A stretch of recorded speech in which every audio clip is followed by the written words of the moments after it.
Alright, so what I got in store for y'all today is yet another R&B cook up, and what I got for y'all today, I am mega proud of it. I think that this is the quintessential Valentine to plug R&B beat. It's got everything. It's got guitars, it's got a fat synth lead, it's got a dreamy piano chord progression, and I can't wait to break it down for y'all. So let's mosey on into FL Studio. Let's get it done. So let me just do a very quick, short, and sweet breakdown of what I got. So chord progression starts off in Contact. I used Noir for that. That is my go-to piano. Chord progression is a G major ninth chord, an A dominant 7 chord that goes into an F sharp augmented chord, with a doubled root and a doubled third. That then goes in what is actually an inverted B minor ninth chord. And that then goes into, this looks like an F sharp minor 11 chord. So 9 chords, 11 chords, dominant chords, augmented chords. I'm using all of those. And that then lands nicely onto what is actually, I think, an F sharp minor chord. So those are the chords that I'm using. Beautiful like that. So I had that, and I opened up Contact because I thought, okay, this chord progression is dope, but I need some movement in the back. I need something that really gives me the idea that something's happening in the back, like movement, something detailed to listen to. When I'm tired of listening to the piano, just focus on the guitar instead, little tidbits for listeners to listen to in the back. I took out Picked Acoustic, copy pasted the chord progression pattern, and with these notes I triggered the patterns that are in Picked Acoustic. You have 4 of them to choose from. Let me just go back. You've got 4 patterns to choose from. I chose them all for the sake of variation. Alright, so I got that. I sat down, I thought to myself, I need a lead. Because I've got a piano, I've got a guitar, but I need a lead. I need a very smooth lead. Something that exudes innocence, playfulness, vulnerability, right? And then I thought to myself, how do I want it to sound? Because in Analog Lab 5, cop it by the way if you can. It has a wide array of leads, but I thought to myself, I want something that is either flute-y or brassy. So I went into brass and winds. I took out the flute kind of leads, and eventually I ended on this one, and this one was the one I wanted. I'm really sad that I can't add any form of legato on it, but hey, it is what it is. After that, I decided to myself that I needed something else, and that is a melody played with my electric guitar.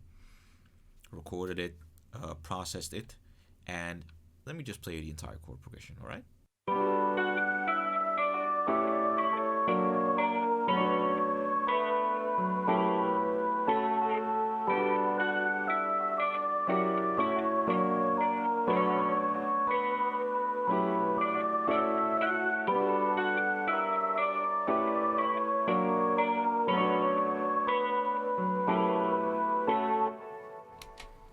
Just an absolutely beautiful chord progression. Now you may notice that there's a level of contrast, and what I mean by that is that you have the pianos that are up in front and they're bright, but they're also kind of boxy. I like it that way. There's the lead, mostly just high end. I cut off a lot of the low end of the lead. And then you have these guitars which are both filtered, so there's a lot of low frequencies, low mid frequencies, and mid frequencies cut off to the point where you get that decayed radio effect. I think that's dope because if I had set everything, now if I didn't make those cuts, everything would be very much in your face and fighting for frequency space. And with this, by just adding some big radical cuts from the low end to the mid end, make sure that everything has its space. And I think it's just a cool cosmetic effect to have your guitar filtered out like that. I think that really works for this beat and the kind of beats that I make. Alright, so what's next on my wish list, right? Because that's what you're probably wondering. I definitely need a pad, and I need a vocal sample, and after that it's just drums and bass line and basic arrangement. So I did a lot of pre-work,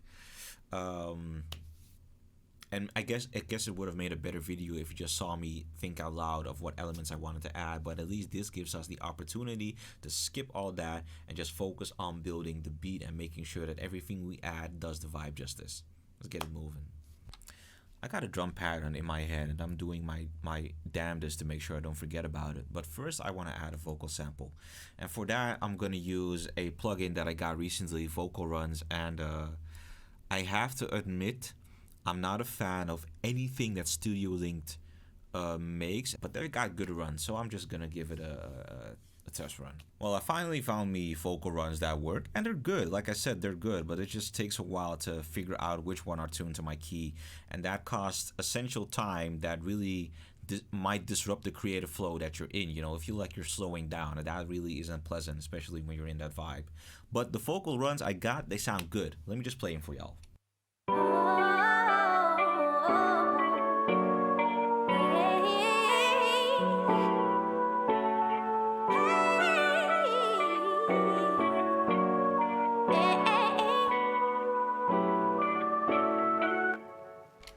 They are just perfect for this beat. They're just perfect for this beat.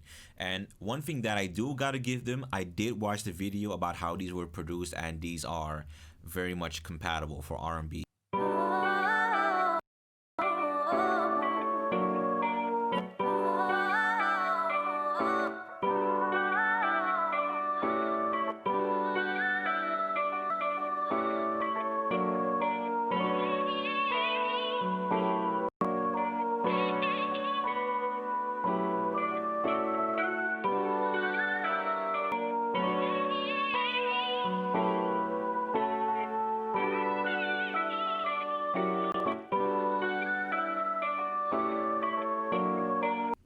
One tip that I can give you, if you want your vocal samples to sit in the mix better, take out the body.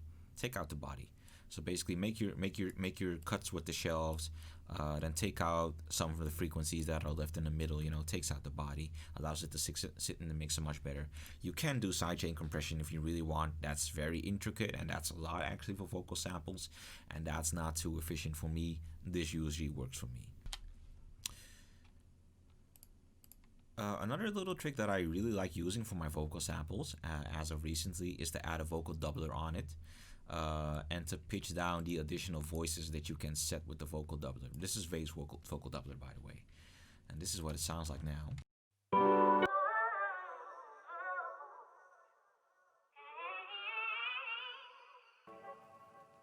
And I really like that kind of form and shifting effect that you get. I really love it. So that I'm probably just keeping that in the vocals. And now we're moving on to the pad. Okay, so let me tell y'all something funny. I was searching for pads, right? And I just hit the space bar to just play what I got, and apparently it was still set to the patch that I used for the lead.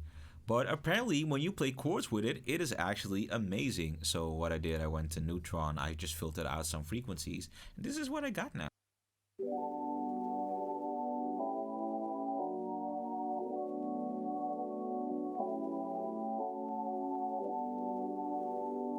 Hey, it does the trick. It does the trick. So we are gonna add a little bit of chorus to this baby. Yes. Then we are gonna add some phases to this baby. Yes. Set the rate a little bit lower, the center and the spread. Yes, that's what I want. That's what I want. Give me what I want. Then we are taking out the Swiss knife shaper box. Add a little bit of time manipulation. I'm in my Gordon Ramsay right now. Don't talk to me. Ooh, yes. Thank you. Volume. Let's go. Let's get it. Let's get it popping. That's what I want. Beautiful. Lovely. And now we're going to hit play. See what we got.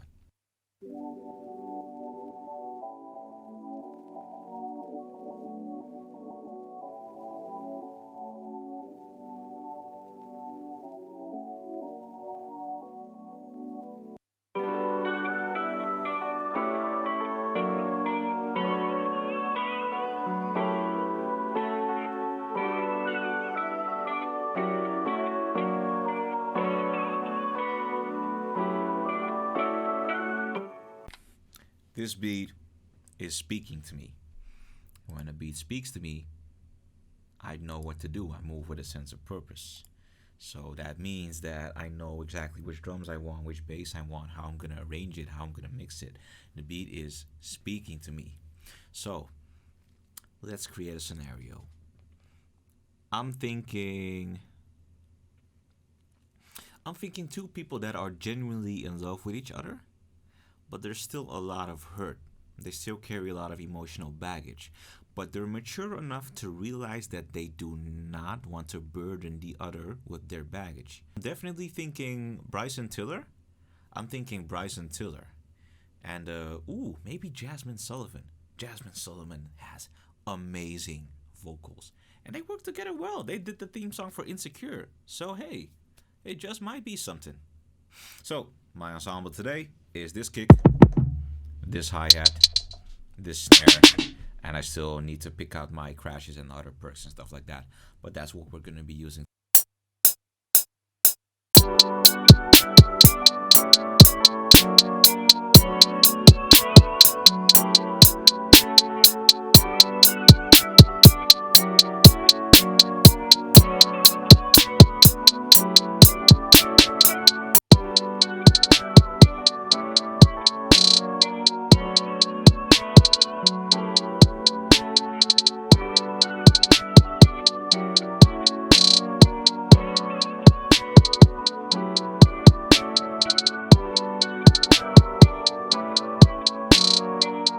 So as y'all can see, I've got Reactor here, my go-to VST for bass, of course, still. So what I am going to do is, first I'm going to give this mixer track a name before I get confused. What is it again? Analog Lab Pad? Yes, thank you. No, I did make a conscious decision for Reactor because I wanted a fat bass. I wanted a fat bass. I didn't like an 808. Kind of moving away from 808s because I'm starting to prefer, longer sustained basses again. And I think they do tell a better story. I think that the bass is such a fundamental element in which you can, drop a lot of melodic content. Often when we think of basses, we think of, oh, well, it's just 4 notes. And we're done. But you can do a lot more. The bass can tell a story of its own, and when you've got a groovy, funky bass, it is a valuable addition to your beat. Trust me, speaking from experience. So the bass line that I had in mind is kind of something like this.